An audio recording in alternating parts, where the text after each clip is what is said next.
Hi guys, this is our second page in our Bible lesson for the week on James. So this is page 118.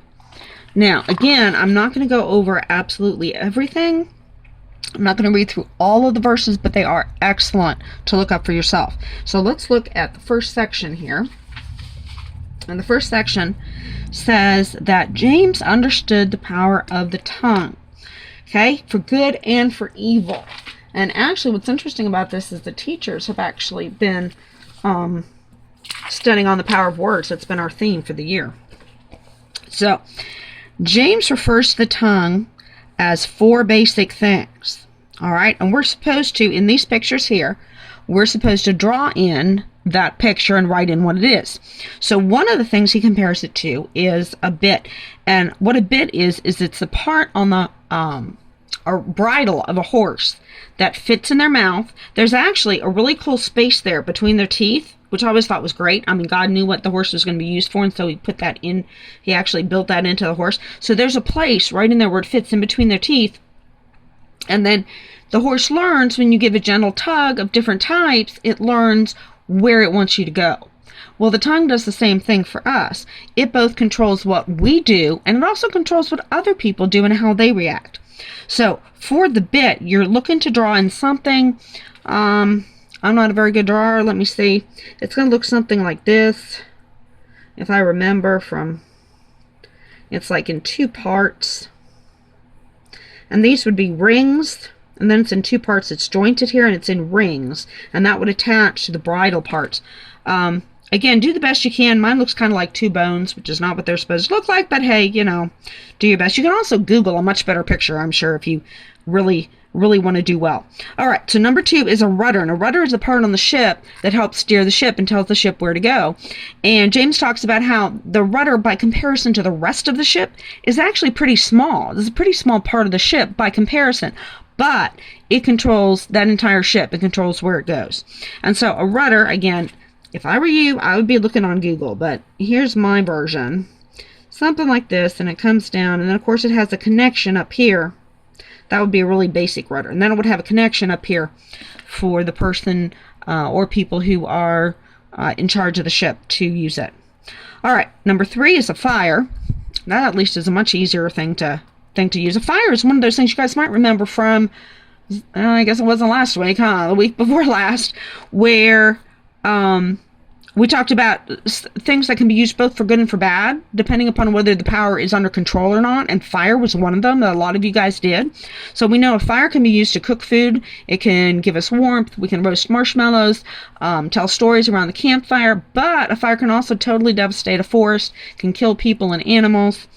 So a fire is a great, I think, that's a really bad flame, but you get the idea.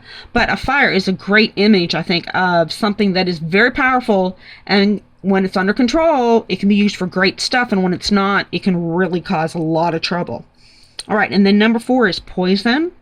We know that what we speak can either be good things, it can be either things that help others, make them feel good, or they can be things that make them feel bad and cause problems. So poison, I think I would go for that ever popular symbol of the skull and the crossbones, although my book, of course, is smaller even than yours, so it's going to be kind of hard to do. So, I'm not picky. You just do the best you can on that and we'll go for it. If you have to do a stick, skeleton, and crossbones, skull and crossbones, that's okay, although I'm not really sure how you would do a stick one, but hey, go for it.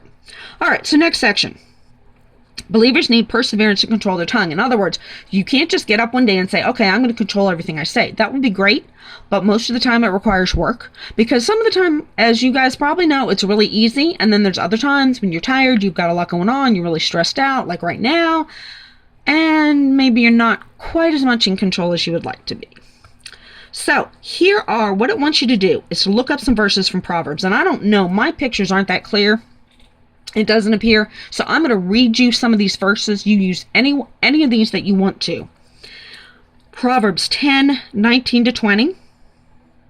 Proverbs 10:31. Proverbs 12:18-19. Proverbs 15:2-4. Proverbs 18:21. Proverbs 21:6, Proverbs 21:23, Proverbs 26:28. And there's probably a whole lot more than that. Those are just the ones that it gives me here. So find one of those, write it down. And again, I'm not going to wait for that because you guys can go back and do that later if you have to. Again, I'm trying to keep the length of the videos down. Now, this one is really interesting because what you're supposed to be doing with this one is after you figured out what the verse is you're doing up here, then you're supposed to take that and make that into everyday advice for a regular 6th grader. So, for instance, you might say something like, okay, when somebody is mean to you, before you say something, stop and think. Or maybe something like, when you know you're having a bad day, be careful what you say because you know you might get into some trouble because your self-control isn't as strong as it usually is. Again, you guys can come up with much better advice being 6th graders than I can, but you can use mine if you need to. Now, below here we have a picture of these two kids. They're talking to each other, and unfortunately they're not talking really nice stuff because what they're doing is basically making fun of some other kids that apparently aren't as good as they are on the computer, because this looks like it takes place in computer class to me. It says, do you think they even know how to start on this computer project? They are clueless and they look ridiculous. Alright, needless to say, that is not only is that not helpful, but that's really downright sinful. What they should be doing is saying something like, hey, they look like they need help. Why don't we go over and help them? Now, those don't have to be your words. Those are my suggestions. That's what it makes me think from looking at it. But you fill down what you think you should put down there. And remember, we're going for the Christian approach. We're not going to go for being silly. Okay, this is Bible. This is not the time for the silly approach. Okay, so you put down something that would be a good thing for them to be saying and doing, like afterwards going up and actually helping those people. All right, we're going to stop this video here. Hang on a minute.